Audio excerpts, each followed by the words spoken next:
사랑이 이렇게 중요하다라는 걸 들어보시고 어떤 느낌을 받습니까? 혹시 지금 마음속에요, 살아오시면서 용서하지 못하고 계속 그 인간 어디서 뭐하지? 망해야 되는데 뭐 이런 마음으로 떠올리는 사람이 혹시 있으십니까?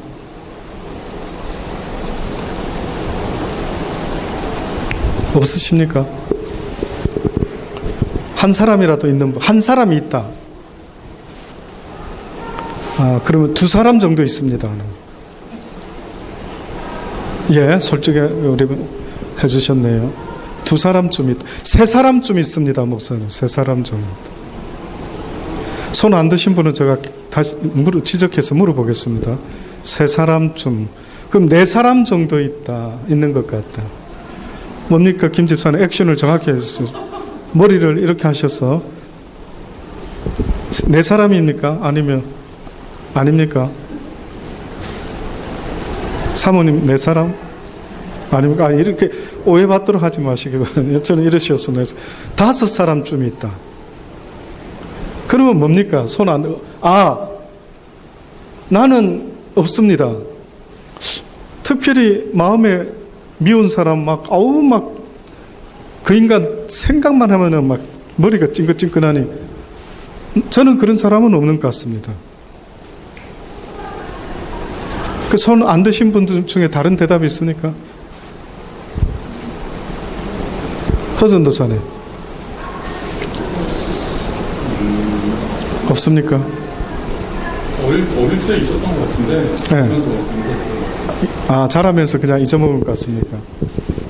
그랬던 것 같고. 누군가가 그 원수가 내 마음에 있다 할 때 많은 사람들이요 저한테 꼭 물어보는 게, 목사님 원수를 어떻게 사랑할 수 있습니까? 그 미운 놈을. 그 말이 안 되지 않습니까? 이러는데 여러분 생각할 때 하나님이 원수를 위해서 원수를 사랑하라 할까요? 저를 위해서 원수를 사랑해라고 말씀하고 있는 걸까요? 누구 위해서요? 나 자신을 위해서입니다. 우리가 하나님의 형상을 따라 지음을 받았다 할 때 겉모습의 이미지도 있겠지만은 사실은 하나님의 형상이 없으시죠. 그러면은 속의 이미지가 더 강합니다. 속에 보이지 않는 형질. 그러면 하나님의 형질이 뭔가 보니까요, 하나님은 그 기본 형질이 사랑이 있더라고요. 사랑이. 외모가 있는 것처럼 하나님의 내면의 모습이 뭡니까? 라고 혹시 궁금해 하십니까? 사랑이더라고요. 사랑. 근데 문제는요, 하나님은 우리에게 자신의 사랑이 어떻다라는 걸 우리에게 가르쳐 주고 싶으셔서 안달을 하고 계신데, 우리가 배워야 될 것은 하나님의 사랑인데, 여러분 이때까지 사랑에 대해서 배운 적 있습니까? 솔직하게. 자라면서 누가 나한테 아들아 딸아 사랑하며 살아야 된다. 인간은 사랑을 잃어버리는 순간에 더 이상 인간이 아니란다. 인간이 사랑을 잃어버리면 짐승, 더 나아가서 악마와 같이 된단다. 혹시 이렇게 배운 적 있습니까?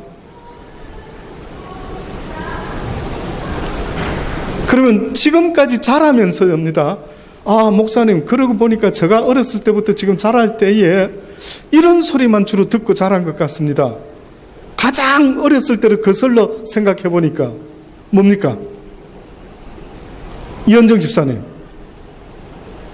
혹시 가장 어렸을 때 추억으로 돌아가 가지고요, 그때 내가 육신의 부모로부터 주로 이런 이야기를 듣고 자란 것 같습니다. 하는 거 있습니까? 떠오르는 거예요. 말하기 좀 부끄럽습니까? 아니면 아무것도 기억이 안 나십니까? 누구 기억나는 분 없습니까? 어렸을 때. 저는 이런 몇 가지가 기억이 납니다. 개인적으로. 한 중학교 들어오기 전쯤인가요? 국민학교 때. 네 아빠같이 어리숙하면 안 된다. 저희 아버님이 충청도 분이셨거든요. 배 사업을 하셨는데 원체 거친 선원들하고 대하는 그런 어떤 뭔가 있었는데 조금 힘든 모습, 성공하지 못한 모습이 있으셨는지 저희 육신의 모친은 저한테 네 아버지 같이 살면 안 된다, 그런 이야기 좀 많이 들었고요. 저희 동네에 종수라고 하는 형님 언젠가 저를 한번 때려가지고 제가 울고 집에 들어왔는데 누가 그랬노 아들아? 종수 형이 그랬습니다. 그때 가자, 이 엄마가 복수해 주리라, 가자 하고 저 손을 붙잡고 종수를 잡으러 갔던 적이 있었습니다. 또 기억나는 게 뭐가 있을까 이렇게 떠올려 보았죠. 근데 보니까요, 주로 그런 거, 주로 그런 분위기가 많았고, 그리고 학창 시절에는 좋은 대학 가라, 꼭 성공해야 된다, 우리 집안은 이렇게 해야 된다 하더라, 이런 이야기 또 많이 들은 것 같습니다.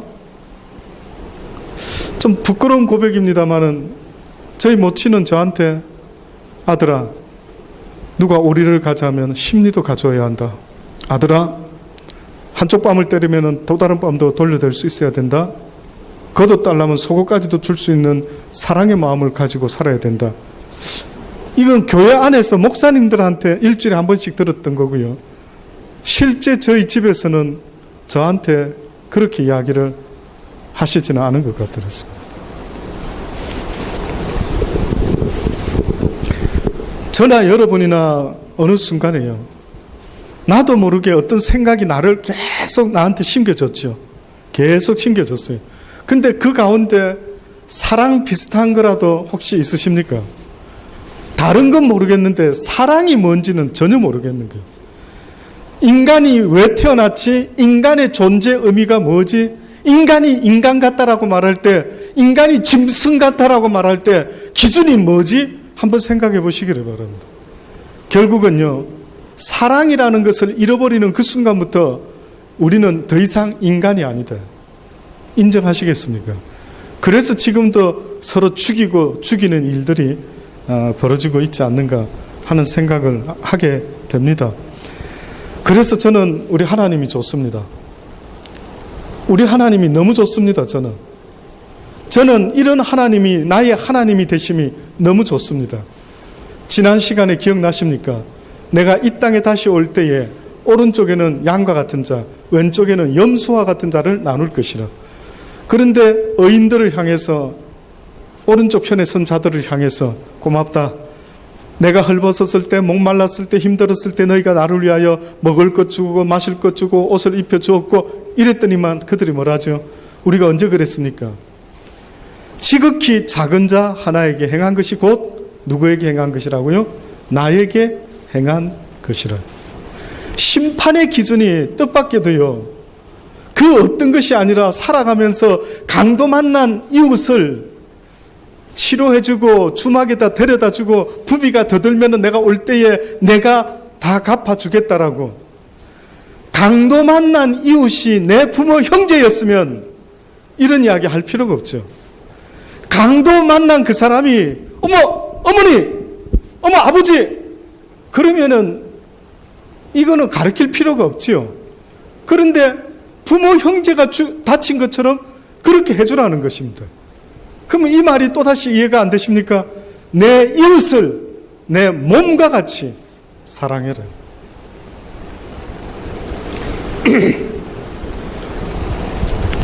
그래서 저는 이런 생각을 언젠가부터 하게 됩니다.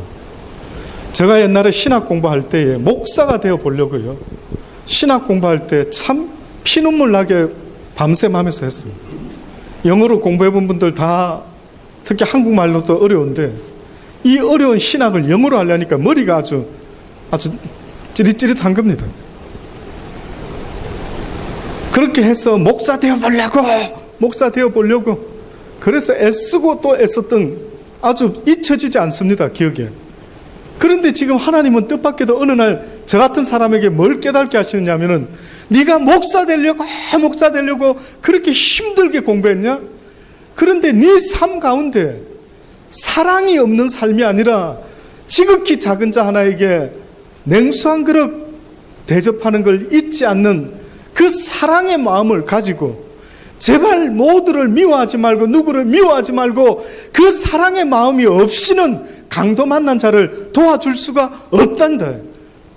그러니 네가 살아가면서 목사 되려고 교인 되려고 애쓰는 것보다 더 중요한 게 있다면요, 바로 사랑을 가지고 살아보려고 애쓴 적이 있느냐 물어보셔요.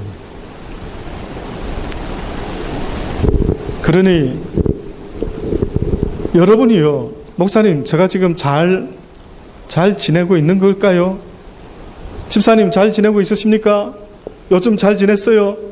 잘 지낸다라는 게 기독교인이 또 앞으로 여러분 혹시 제가 여러분 만났을 때 요즘 요 며칠 요번 주 잘 지내고 계십니까? 그럼 그 무슨 뜻이 담겨 있는지 아십니까? 무엇이 잘 지내는 걸까요?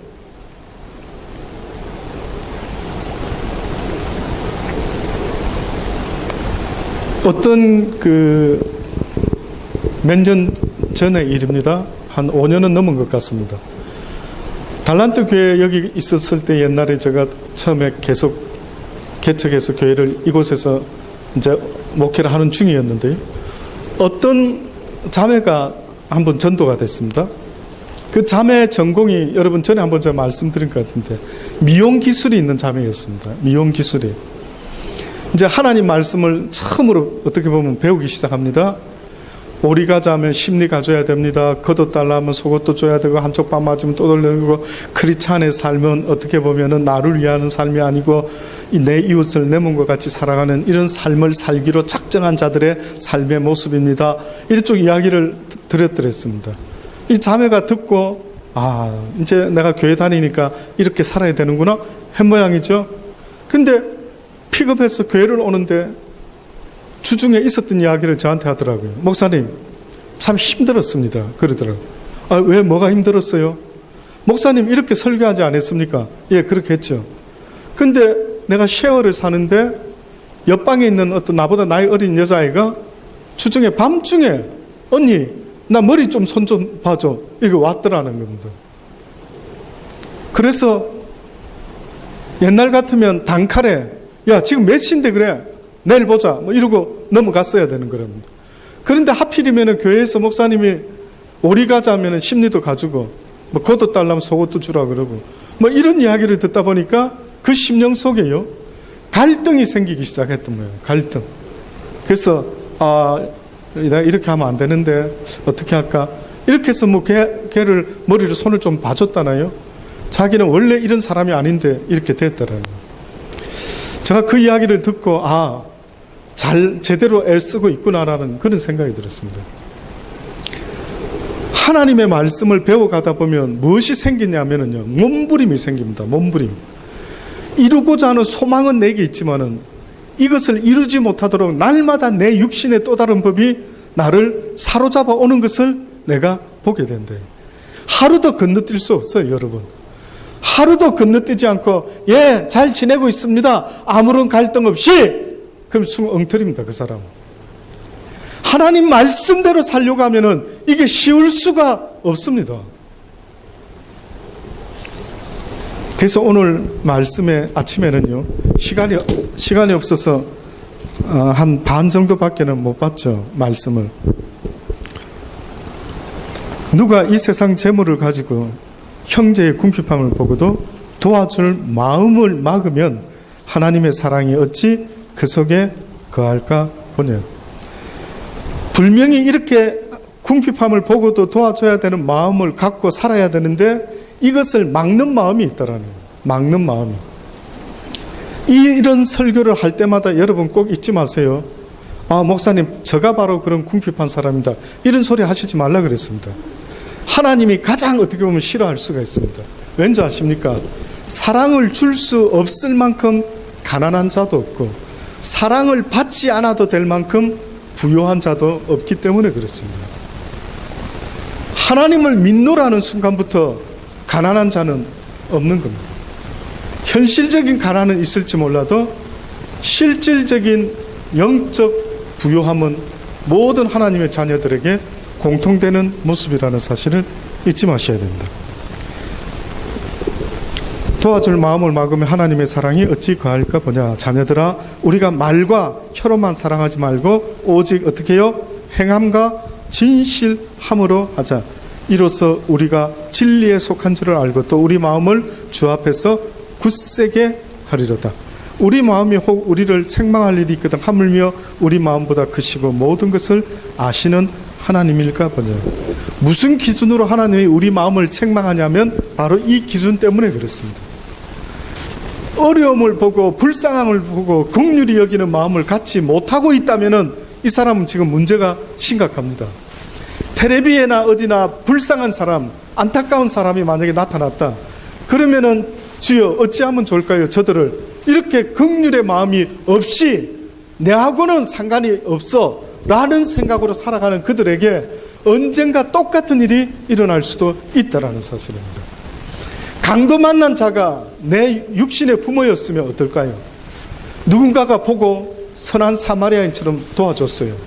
보니까 어떤 사람이 알지도 못하는데 내 부모님을 구해준 겁니다. 내 아내를 살려줬어요. 내 남편을 살려준 겁니다. 그러면 여러분은 그 사마리아인한테 어떤 마음을 가질까요? 좋아서 어쩔 줄 몰라 하겠죠. 너무 고마워서. 그런데 내 삶 속에 나도 누군가의 선한 사마리아인의 모습이 나타나야 되는데도 불구하고 나는 그렇게 하지 않는 겁니다. 그래서 이런 이야기 혹시 아십니까? 두 마을이 있었답니다. 이쪽 마을은요, 아예 처음부터 착한 사람들만 사는 사람이에요.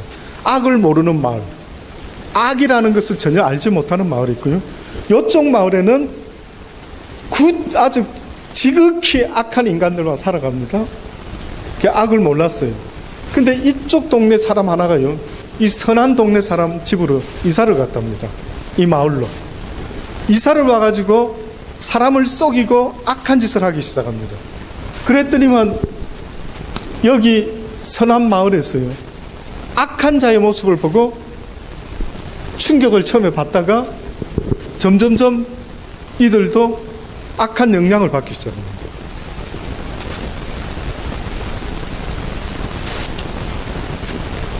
이 착한 마을에 있던 사람이요, 선을 하나도 모르는 사람한테 와가지고 이사를 와서 살아가는데, 그들은 복수로 나를 위해서라면 이렇게 살았는데, 그 사람이 와가지고 희생을 보여주고 사랑이 뭔지를 가르쳐 주는 겁니다.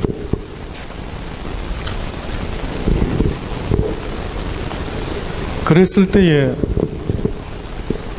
이쪽은 이쪽의 영향을 받을 수도 있고 이쪽은 이쪽의 영향을 받을 수도 있는 것 같습니다. 그래서 하나님이 우리에게 알려주시고 싶은 마음은요, 그 선한 마음을 가지고 이쪽 동네로 왔다 할지라도 그 마음으로 살아라고 말씀하시면서 우리의 마음보다 크시고 모든 것을 아시는 그 하나님 앞에서 너희가 책망받을 일이 없는 자들이 되어라. 사랑하는 자들아, 만일 우리 마음이 우리를 책망할 것이 없으면 하나님 앞에서 담대함을 얻고 무엇이든지 구하는 바를 그에게 받나니 이는 우리가 그의 계명들을 지키고 그 앞에서 기뻐하시는 것을 행함이라. 자, 그의 계명은 이것이니 곧 그 아들 예수 그리스도의 이름을 믿고 그가 우리에게 주신 계명대로 서로 사랑할 것이니, 곧 그 아들 예수 그리스도의 이름을 믿고 그가 우리에게 주신 계명대로 서로 사랑할 것이니라. 그의 계명들을 지키는 자는 주 안에서 주 안에 거하고 주는 저 안에 거하시나니 우리에게 주신 성령으로 말미암아 그가 우리 안에 거하시는 줄을 우리가 알게 되느니라. 혹시 여러분 타이타닉호의 주제가를 부른 그 가수를 아십니까? 아십니까? 타이타닉호. 네. 셀린 디옹인가 하는 캐나다 가수입니다. 혹시 그분의 남편 보신 적 있습니까? 셀린 디옹의 남편. 아, 모르십니까? 굉장히 나이 차이가 많은데 머리가 그긋한 그 아버지가 아닙니다. 혹시 같이 찍었는데 아버지인가 했는데 아버지 아닙니다. 제가 알기로는 아마 커플 중에 나이 차이가 최고로 많지 않는가. 왜 저런 늙은 할아버지하고 살지? 보니까 그 할아버지가요, 이 셀린 디옹이 12살 때 이 캐나다 소녀가 자기 개인 데모 음반을 만들어 가지고요, 이거를 한번 가능성을 타진해 보려고 이렇게 여러 레코드사를 아마 찾아다닌 모양입니다. 그때에 만났던 남편이 바로 안젤린이라고 하는 그 아저씨였습니다. 근데 이 아저씨가 이 음반 회사를 하고 있었던 모양이죠. 이 셀린 디옹의 12살짜리 소녀의 녹음한 음악을 이래 들어보고요, 가능성을 본 겁니다. 그래가 이분이 전적으로 지원을 해가지고 셀린 디옹의 노래가 레코드로 나오게 되었답니다. 그래서 우리가 아는 이 셀린 디옹이라는 이 여자의 목소리 아시죠? 정말 그 타이타닉호 주제곡 들어보면은, 와, 진짜 노래 잘한다, 정말 잘한다, 저 정도 하면 진짜 잘한다고 할 수밖에 없겠구나, 이런 천상의 목소리를 갖고 얼마나 저도요, 저는 그 영화 장면하고 그 음악이 저 기억이 맞습니까? 이 주제가가 쫙 음악이 드디어 나오기 시작하는데 어느 때 나왔는지 혹시 아십니까? 본 분들. 제대로 나오기 시작한 게, 가사랑 함께 나온 게 어느 장면 때부터인지 혹시 대충 보셔서 그런가요? 그 타이타닉호요, 그때 막 주제가가 쫙 나오는데 저 기억으로는요, 제가 틀릴 수도 있습니다만은 남자 주인공이 뗏목에다가 여자 주인공을 얹어놓고 붙잡고 있다가, 그쵸? 꼭 영화는 뗏목을 둘 타도 되는 뗏목으로 안 하고 꼭 여자 혼자 탈 수밖에 없는 뗏목을 딱 만들어 놓고서는 남자 주인공이 딱 붙잡고 있다가 얼어가지고, 그쵸? 죽어서 이렇게 딱 굳어가지고 사랑하는 여인을 쳐다보면서 물속으로, 차가운 바닷속으로 쫙 내려갑니다. 그때의 주제곡이요, 울려 퍼지는데, 막 찌릿찌릿합니다. 보면서요. 누가 그 죽음을 불쌍하다 말할 수 있을까? 딱 한 사람, 그 남자아이 엄마는 뭐라고 하겠죠. 그 외에는 누가 그 남자의 죽음을요, 그 주제가 막 참 그렇게 인기 좋고 했던 이 여인이요, 아십니까? 어느 날 갑자기 모든 것을 다 멈추겠다 했습니다. 모든 활동을 접겠다 그랬어요. 알고 보니까요, 왜 기자회견을 하는데 왜 갑자기 활동을 중단합니까 했더니만, 지금 내 사랑하는 남편이 후두암에 걸려가지고 투병 중에 있는데 지금 남편에게 내가 가장 필요로 하는 시간이라고 생각합니다. 남편 곁에서 병 간호하는 일에 최선을 다하려고 합니다. 쇼 비즈니스가 결코 내 인생의 전부가 아닙니다. 이제 남편에게 진 사랑의 빚을 내가 갚을 차례입니다. 이 말을 했답니다. 와, 멋진 부부 아닙니까? 저도 이래 돼봤으면 좋겠습니다. 저도 저 아내에게 이런 소리를 듣는다면 아마 기절초풍하지 않았을까. 와, 이 남자 뭐지? 이 남자는 어떻게 이런 사랑을 아내한테 받고 살아갈 수가 있을까? 그렇게 유명한 아내가 세상에, 우리 같으면 뭐 보통 남편 같으면 이랬겠죠. 여보, 가서 좀 더 벌어와, 많이 벌어와, 괜찮아, 나는 괜찮으니까 어쨌든 부지런히 더 벌어와, 뭐 이런 분위기가 됐는지 모르지만 세상에, 이제는 내가 그 사랑의 빚을 갚을 차례다고 그렇게 말하는 것입니다. 아름답죠? 그렇습니다. 저와 여러분은 사랑이라는 존재 없이는 살 수 없는 인생이에요. 가만히 돌아보세요. 사랑 없는 내 삶은 전부 다 실패였습니다. 이제까지 살아온 수많은 시간들 속에 이런 마음이 없이 그저 짐승같이 혹시나 먹고 사는 돼지같이 먹고 사는 것에 온 힘을 다 빼앗겨가지고요. 제가 기억나는 어떤 한 부부 이야기. 세상에 그런 부부가 있구나. 어떤 남편이 사랑하는 아내를 위해서 차를 사줬답니다. 와, 멋지죠, 그 남편. 드디어 아내가 새 차를 가지고요, 며칠 안 됐는데 접촉사고가 나고 말았어요. 그래가지고 경찰이 오고 이렇게 조사가 시작됐습니다. 자, 그 차량 등록증 좀 보십시다. 했겠죠, 당연히. 그래서 차량 등록증 찾아서 이제 열어서 딱 보는데요. 그게 왜 메모지가 딱 하나 있는 겁니다. 그래서 그걸 찾아주면서 그 아내가 그걸 딱 읽게 됐어요. 근데 거기에 뭐라고 적혀 있는지 아십니까? 남편의 메시지가 있었어요. 와, 그 남편 진짜 대단하죠. 뭐라고 그 남편이 거기다 써놓냐면요. 사랑하는 여보, 혹시 운전하다가 무슨 해프닝이 생겨도 당황하고 놀라지 말아라고. 여기에 필요로 하는 서류를 내가 다 넣어놨어. 그리고 그 남편이 한마디 더 붙여놨습니다. 나는 당신이 차보다도 더 중요하니 당신이 안 다쳤으면 되었어. 이렇게 썼더라. 감동됩니까, 사모님? 어때요? 그런 적 있었습니까? 있었겠죠. 어떻습니까? 저는 그렇게는 못 해본 것 같습니다. 그래서 그 아내가요, 살면서 평생 사랑의 포로가 되었더라. 뭐 이런 이야기입니다. 사랑 앞에 그 누구도 장사가 없는 것 같아요. 사랑으로 사람을 움직이는 것 같습니다.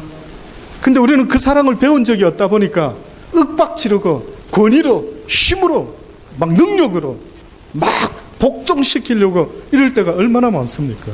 사랑하는 여러분, 저도 그렇고 여러분도 우리도요, 앞으로 이 사랑 외에는 어떠한 빛도 지지 않고 이 사랑의 빛을 갚으며 주님께 받은 이 사랑의 빛을 갚으며 살아갈 수 있게 되기를 간절히 주의 이름으로 권면합니다.